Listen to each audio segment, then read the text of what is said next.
Perkenalkan, saya adalah Hana Banjarnahor dengan NIM 210907046 dari Ilmu Administrasi Bisnis 2021A Universitas Sumatera Utara. Jadi, konsep kegiatan ekonomi dua sektor merupakan konsep perekonomian yang terdiri dari sektor rumah tangga konsumen atau RTK dan sektor perusahaan atau biasa disebut sebagai rumah tangga produsen atau RTP.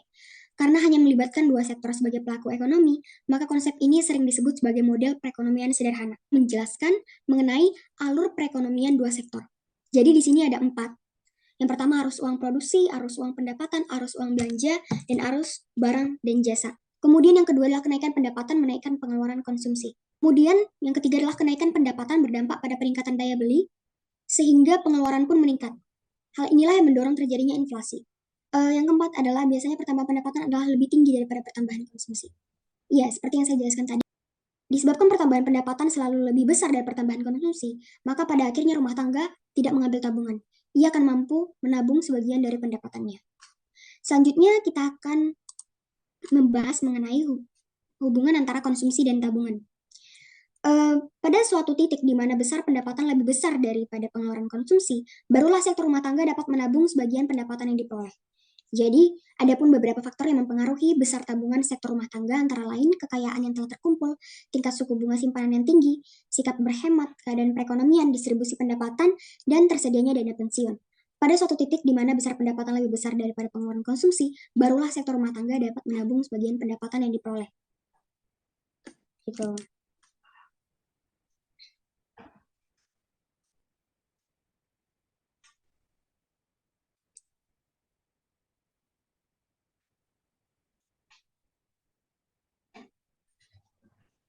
Jadi, sebagian pendapatan itu ditabung oleh rumah tangga pada bank gitu, di dalam bank. Selanjutnya, untuk memberikan keuntungan atau bunga simpanan pada sektor rumah tangga, bank ini menggunakan dana tabungan sebagai pinjaman kepada pihak penanam modal untuk diinvestasikan pada perusahaan. Tentunya pinjaman yang diberikan kepada pihak penanam modal juga memiliki bunga pinjaman. Makanya, tingkat suku bunga sangat menentukan besar tabungan sektor rumah tangga. Apabila tingkat suku bunga itu meningkat, maka rumah tangga ini akan memiliki motivasi dan cenderung meningkatkan jumlah tabungan mereka pada lembaga bank-bank ini. Gitu.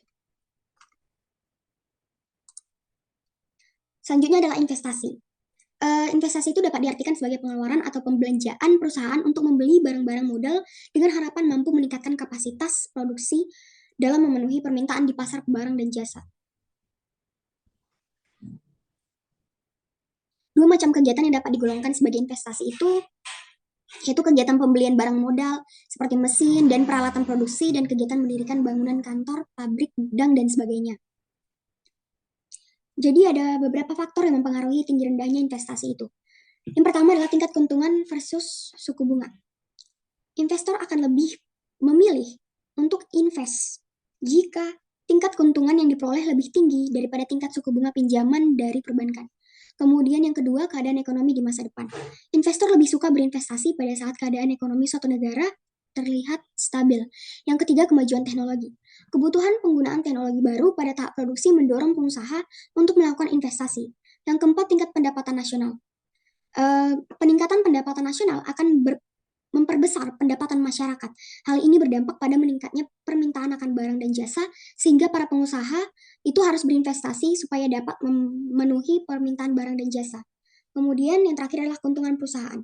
Perusahaan yang mampu menghasilkan bahkan meningkatkan keuntungan akan menarik pengusaha lain untuk berinvestasi.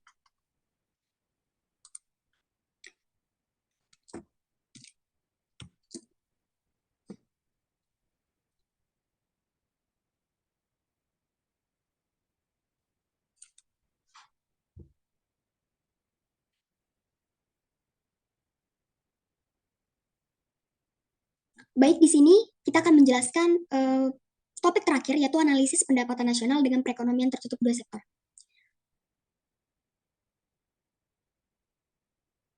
Jadi ternyata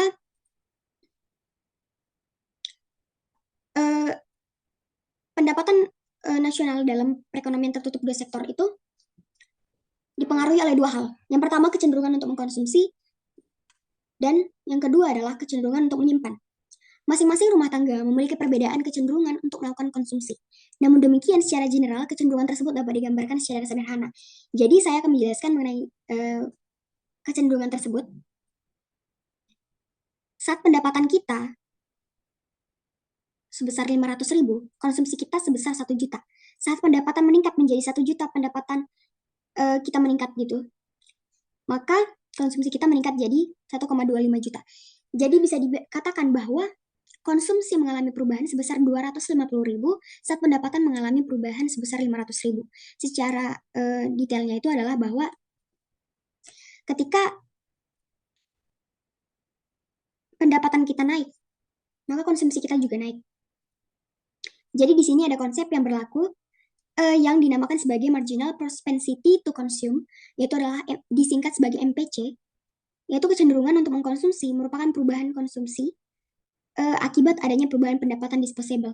Jadi perubahan kecenderungan kita untuk mengkonsumsi itu terjadi karena adanya perubahan antara konsumsi kita dan karena meningkatnya pendapatan kita gitu. Meningkatnya pendapatan kita itu mempengaruhi yang namanya peningkatan konsumsi kita juga, sehingga mempengaruhi juga yang namanya kecenderungan kita untuk mengkonsumsi.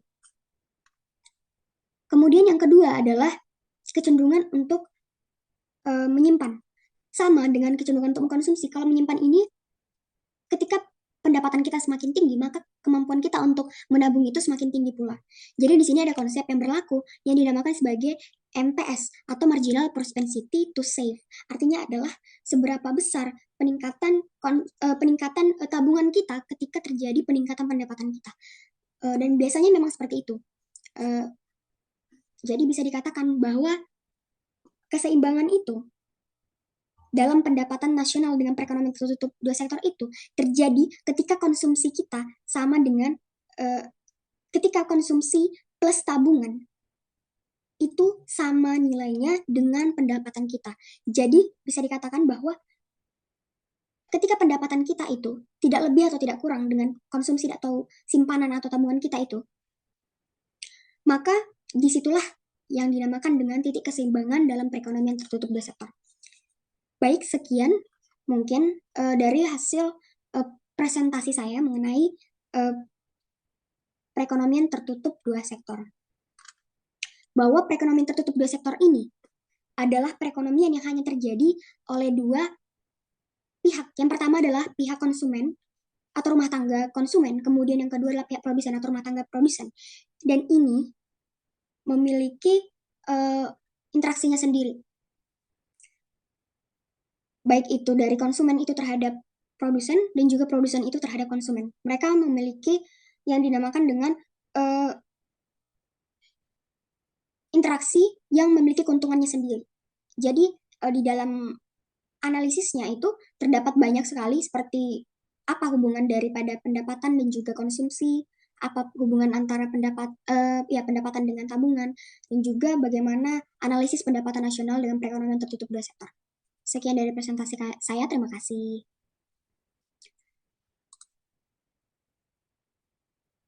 Ini yang pertama adalah perdagangan luar negeri, baik dari pengertian faktor pendorong, keuntungan, dan kekurangan.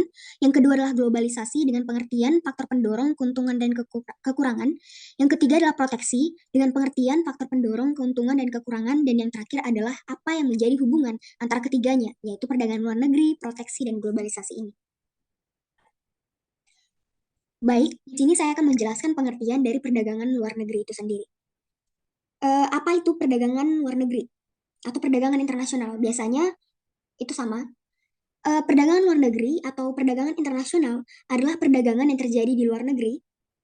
Kegiatan perdagangan luar negeri ini tergantung pada keadaan pasar, hasil produksi, maupun pasar faktor produksi, masing-masing pasar yang saling berhubungan satu dengan yang lain, yang dapat mempengaruhi pendapatan ataupun kesempatan kerja. Yang pertama adalah perbedaan sumber daya alam atau SDA. Jadi ketika suatu negara A memiliki sumber daya yang tidak dimilikinya pada negara B, tetapi negara A ini sangat membutuhkan sumber daya alam tersebut untuk memenuhi kebutuhan warganya. Gitu. Jadi apa yang harus dilakukan oleh pemerintah? Mereka harus melakukan yang namanya perdagangan internasional, yaitu perdagangan yang terjadi antara kedua negara tersebut. mengenai sumber daya alam ini sehingga kedua negara bisa saling melengkapi dan saling menggantikan. Yang kedua adalah penghematan biaya produksi. Kemudian yang ketiga adalah pemenuhan kebutuhan nasional. Kembali lagi ke yang pertama, ketika kita membutuhkan sesuatu, gitu, kita akan mencarinya gitu. Begitu juga dengan suatu negara, ketika suatu negara itu kekurangan sumber daya alamnya, kekurangan kebutuhan yang mereka butuhkan, mereka harus mencarinya di manapun, termasuk di negara lain. Kemudian yang terakhir adalah perbedaan penguasaan teknologi. Ketika teknologi dari negara A itu lebih besar dan lebih canggih daripada teknologi yang dilakukan oleh negara B, maka harus terjadi yang namanya pelengkap. Jadi teknologi A itu bisa membantu teknologi B dan teknologi yang dimiliki B mungkin bisa juga membantu teknologi A. Sehingga kedua negara itu bisa sama-sama berkembang dan lebih maju lagi. Kemudian apa yang menjadi keuntungan daripada dilakukannya perdagangan internasional atau perdagangan luar negeri ini?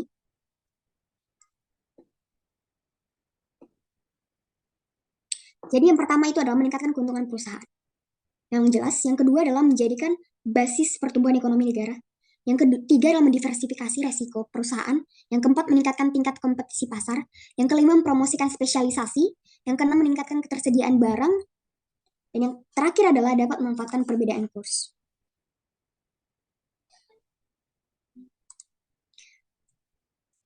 Dengan adanya keuntungan, maka ada kekurangannya juga. Yang pertama adalah resiko perubahan iklim politik. Kedua, resiko kurs mata uang. Ketiga, perbedaan budaya pembeli. Keempat, resiko hutang dan gagal bayar. Kelima, resiko pelanggaran hak cipta. Keenam, resiko dependensi terhadap negara lain. Dan yang terakhir adalah resiko eksploitasi sumber daya. Kemudian kita masuk ke bagian kedua, yaitu proteksi. Apa itu proteksi? Proteksi itu adalah perlindungan dalam perdagangan atau industri. Tujuannya untuk melindungi industri dalam negeri dari persaingan barang impor. Hal ini misalnya dapat dijalankan dengan tarif. Jadi pengangguran atau deflasi gitu. Karena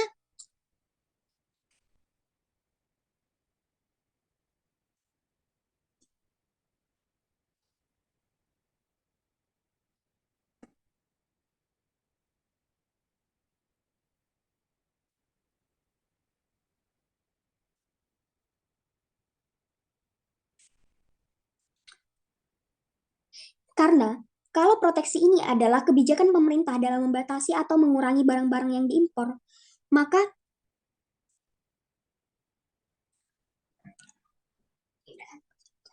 yang pertama adalah mengatasi masalah deflasi dan pengangguran. Yang kedua, mendorong perkembangan industri baru. Yang ketiga, menghindari kemerosotan industri-industri tertentu. Dan yang keempat adalah memperbaiki neraca pembayaran. Yang kelima adalah menghindari dumping. Keuntungan daripada dilakukannya perdagangan luar negeri ini.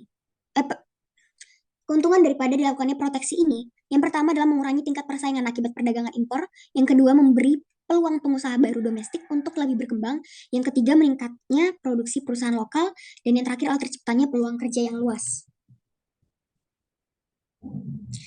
Jelas ya, ketika kita membatasi dan membatasi dengan cara menerapkan pajak atau kuota terhadap perdagangan itu sendiri, maka persaingan-persaingan itu akan semakin menurun. Kemudian pengusaha dalam negeri itu lebih berkembang karena yang perdagangan dari luarnya itu sudah dikurangi. Kemudian perusahaan lokal itu meningkatkan produksinya. Kemudian yang terakhir adalah peluang pekerjaan juga semakin luas. Kerjasama dengan negara lain ya memang, walaupun kita memiliki yang namanya kelebihan,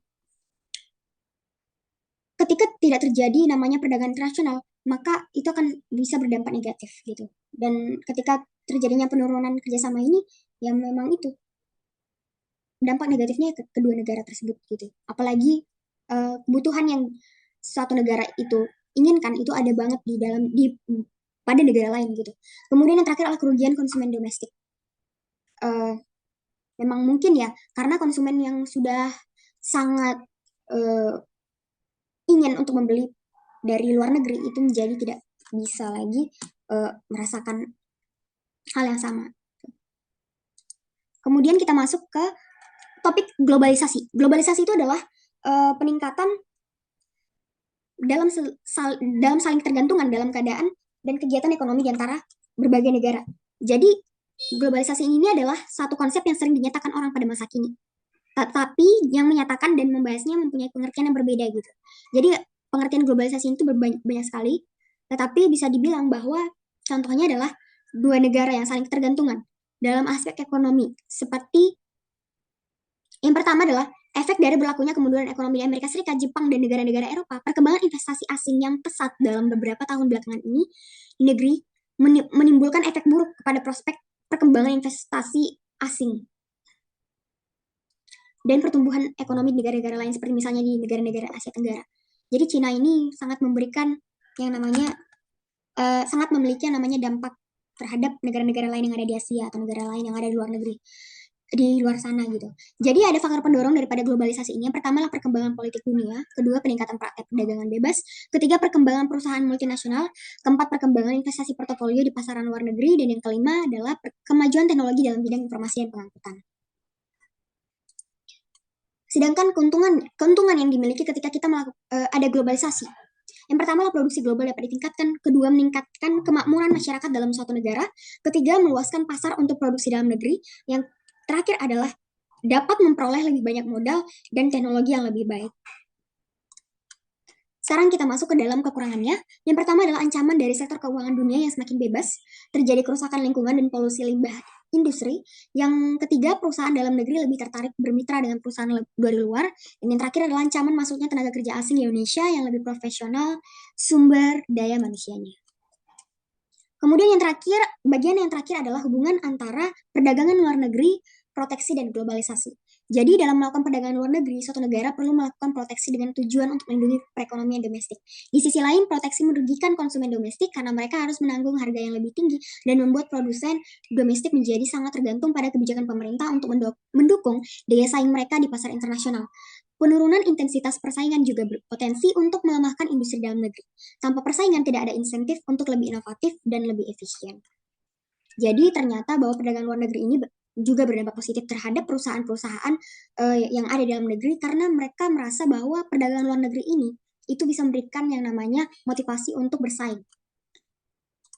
Kemudian akan tetapi dengan munculnya globalisasi akan berdampak terhadap perdagangan internasional baik positif maupun negatif. Dengan mengetahui dampak globalisasi terhadap perdagangan internasional, negara dapat meminimalisir dampak negatif dan memaksimalkan dampak positif terhadap perdagangan internasional. Dampak positif dan negatif globalisasi di bidang ekonomi yaitu adalah bebasnya pasar kalau dampak positifnya itu bebasnya pasar internasional, kemudahan dalam ekspor dan impor, masuknya perusahaan asing di Indonesia, terciptanya bisnis e-commerce, dan kemudian yang terakhir adalah meningkatnya sektor pariwisata. Sedangkan dampak negatifnya yang pertama terhambatnya pertumbuhan industri lokal, kedua kegiatan impor melebihi ekspor, ketiga kesenjangan sosial meningkat, dan yang terakhir adalah tumbuhnya kapitalisme. Mungkin sekian kesimpulannya bahwa ternyata ada hubungan antara si perdagangan luar negeri, proteksi, dan globalisasi ini. Dan setiap bagian, baik itu perdagangan luar negeri, proteksi, dan globalisasi itu memiliki yang namanya kelebihan dan kekurangannya sendiri, dan saling terkoneksi satu sama lain yang bisa mempengaruhi yang namanya banyak negara dan bahkan dunia ini.